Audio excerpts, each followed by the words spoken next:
Good evening students. आज की जो एक्सरसाइज है वो है 7.1 चैप्टर 7 से रिलेटेड और हमारा क्वेश्चन 1 है right the fraction of representing the shaded portion. यानी कि इस एक्सरसाइज के अंदर, इस क्वेश्चन के अंदर एक फिगर जो है दी गई होती है और हमें ये बताना है कि उसके कितने पार्ट शेडेड है आउट ऑफ टोटल पार्ट। तो चलिए उसकी शुरुआत करते हैं। अब सबसे पहली जो फिगर है वो एक ट्राइंगल की है। सबसे पहले उसके टोटल पार्ट गिन लेते हैं। दैट इज़ 1 2 3 4, इसलिए यहाँ पे लिखा है 4। And out of 4 part, 2 part जो है, 2 पार्ट जो है वो शेडेड है, इसलिए यहाँ पे 2 लिखा है। तो न्यूमरेटर में जो दिखाया गया इंटीजर है वो शेडेड पोर्शन दिखाता है और डिनोमिनेटर में जो इंटीजर है वो आपको total part of the figure बताता है। नाउ उसी तरह सेकंड नंबर के फिगर पे चलते हैं। तो यहाँ पे टोटल 9 स्मॉल बॉक्सेस है, 1 2 3 4 5 6 7 8 9, ठीक है। और आउट ऑफ 9 8 पार्ट जो है शेड किए गए। नाउ सेम वे यहाँ पे जो थर्ड फिगर है उसमें टोटल 8 बॉल्स है और आउट ऑफ 8 1 2 3 और 4 बॉल्स को शेड किया गया है। सेम वे नेक्स्ट फिगर में जो है सर्कल है, सर्कल को 4 पार्ट में डिवाइड किया गया है, यानी टोटल पार्ट है 4 एंड आउट ऑफ 4 1 पार्ट जो है वो शेडेड है। देन नेक्स्ट फिगर में टोटल जो पार्ट है वो काउंट कर लेते हैं, 1 2 3 4 5 6 एंड 7 पार्ट और आउट ऑफ 7 3 पार्ट को शेड किया गया है, ठीक है। नाउ नेक्स्ट फिगर की ओर चलते हैं। यहाँ पे टोटल जो फ्लावर्स है उनके जो नंबर्स है वो है 12। टोटल 12 नंबर ऑफ फ्लावर जो है दिए गए हैं एंड आउट ऑफ 12 9 फ्लावर्स को शेड किया गया है। That is 1 2 3 4 5 6 7 8 9। ये ऊपर वाला पार्ट शेडेड नहीं है, डार्क है, ठीक है। यानी टोटल ये जो मेन पार्ट है वो 9 पार्ट जो है वो शेड किया गया है।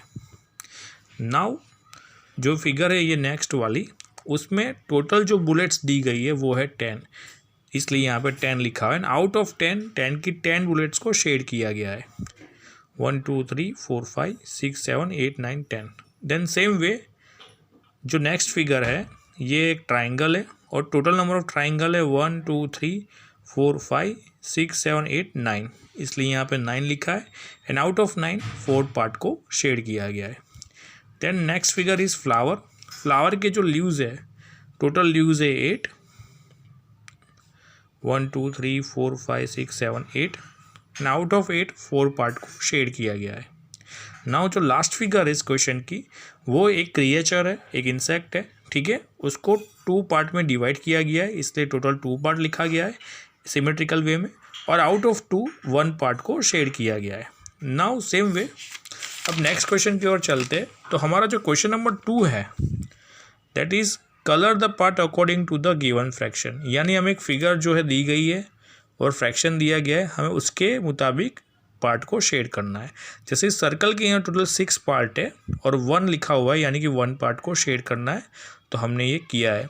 हम गिन लेते हैं 1 2 3 4 5 6, ठीक है, और 1 पार्ट शेडेड है। सेम वे यहाँ पे 4 ट्राइंगल है एंड आउट ऑफ दैट 1 को शेड करना है, तो हमने ये शेड करके दिखाया है। नाउ यहाँ पे जो था तो ये पूरा बॉक्स है उसके 3 पार्ट में डिवाइड है, ठीक है, और हमें एक पार्ट में शेड करना है। Then next is circle. ये सर्कल दिया गया, उसको भी 4 पार्ट में इक्वली डिवाइड किया गया है and out of 4 3 part shaded, 1 2 and 3, क्योंकि यहाँ पे 3 लिखा है। देन ये जो लास्ट फिगर है उसके टोटल स्मॉल बॉक्सेस है वो है 9, 1 2 3 4 5 6 7 8 9 एंड आउट ऑफ 9 4 पार्ट जो है वो शेडेड है। नाउ अब हम चलते हैं क्वेश्चन नंबर 3 पे। तो question number 3, identify the error if any. तो हमें ये 3 फिगर जो है वो दी गई है और पूछा गया है क्या इसमें किसी तरह का एरर है कि नहीं। तो जी बिल्कुल है इसमें error. All the figures are not equally divided for making fraction. It is necessary that figure is divide into the equal parts. जब भी हमें किसी फिगर का फ्रैक्शन करना होता है तो ये बहुत ज़रूरी होता है कि उसको इक्वल पार्ट में डिवाइड किया गया हो, जबकि इन फिगरों में कहीं पे भी नहीं लग रहा कि पार्ट को इक्वली डिवाइड किया गया हो। जैसे कि इस ट्राइंगल को देखिए, ये छोटा सा ट्राइंगल जो है नीचे से थोड़ा सा ट्रेपेजियम बन जाता है, ठीक है। तो ये एकदम अनइक्वल है। सेम वे रेक्टेंगल जो है उसके 4 पार्ट अनइक्वल लग ही रहे। ये शेडेड पार्ट जो आप देख रहे हो वो बड़ा है, अनशेडेड छोटा है। Same way for the circle, ये वाला जो पार्ट है ये आप देख रहे हो जो प्लेन रह गया है वो छोटा है और बाकी के शेडेड पार्ट जो है वो बहुत बड़े हैं। तो इस तरह से इसको डिवाइड किया गया है, तो ये गलत है, ठीक है। आपको इक्वली इसको डिवाइड करना होगा, इस तरह से नहीं चलेगा। नाउ अब चलते हैं क्वेश्चन नंबर 4 की तरफ। What fraction of a day is 8 hour. अगर पूरे डे में से अगर 8 आवर्स जो है ख़त्म हुए तो हम डे को फ्रैक्शन में कैसे शो कर सकते हैं, ठीक है। 8 आवर को कैसे शो कर सकते हैं फ्रैक्शन में, वो हमें बताना है, वो हमें जो है बताना है, ठीक है। तो सबसे पहले तो एक डे कितने घंटे का होता है वो हमें पता होना चाहिए। तो हम जानते हैं कि 1 day is equal to 24 hour and out of 24 hour 8 hour is completed, ठीक है। तो हमें इसे किस तरह से रिप्रेजेंट करना है वो देख लेते हैं। देखिए 24 आवर है यानी कि पूरा दिन, ठीक है। तो उसमें से 8 घंटे कंप्लीट हुए, 8 आवर्स इज़ कंप्लीटेड। सो हम इस तरह से लिखेंगे 8 आउट ऑफ 24, क्योंकि देखिए पूरा दिन 24 आवर का होता है इसलिए नीचे 24 लिखा है और उसमें से सिर्फ 8 घंटे कंप्लीट हुए। यानी कि अगर हम इसको डिवाइड करें दैट इज़ 8 1 ज़ा 8 एंड दैट इज़ 8 3 ज़ा 24, दैट्स वाई यहाँ पे 1/3 लिखा है। यानी कि 8 आवर्स को हम 1/3 part of the day fraction में रिप्रेजेंट कर सकते हैं। ये कह सकते हैं अगर 24 घंटे में से 8 घंटे यानी 8 आवर्स कंप्लीट हुए, यानी कि पूरे दिन 1/3 डे ख़त्म हुआ है, ठीक है। हम ऐसा कह सकते हैं और ये उसका फ्रैक्शन रिजल्ट है। Now the next question is question number 5। What fraction of an hour is 40 minute, ठीक है।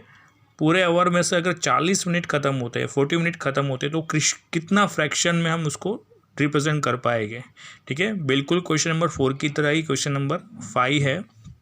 तो यहाँ पे सबसे पहले ये देखते हैं कि 1 आवर में टोटल कितने मिनट्स होते हैं, दैट इज़ 60 मिनट होते हैं और आउट ऑफ 60 कितने मिनट ख़त्म हुए, तो वो जो है 40 मिनट्स ख़त्म हुए। इसलिए देखिए टोटल मिनट्स यहाँ पे नीचे है डिनोमिनेटर में, न्यूमरेटर में 40 मिनट से जो ख़त्म कंप्लीट हुए एंड आउट ऑफ डेट अगर हम जो डिवीज़न करें तो आंसर हमारा आएगा 2/3। यानी कि हम ये कह सकते हैं 2/3 part of total our is completed, ठीक है। 2/3 part of the total our is completed और इसे इस तरह से हम फ्रैक्शन में रिप्रेजेंट करेंगे, ठीक है। एक और बार मैं रिपीट कर दूं, इसे हम कहेंगे कि 1/3 part of the day is completed अगर 8 घंटे ख़त्म होते हैं तो, और इसे कहेंगे 2/3 part of the our is completed if 40 minute is completed, ठीक है। अब नेक्स्ट जो क्वेश्चन है वो नेक्स्ट पार्ट में आएगा।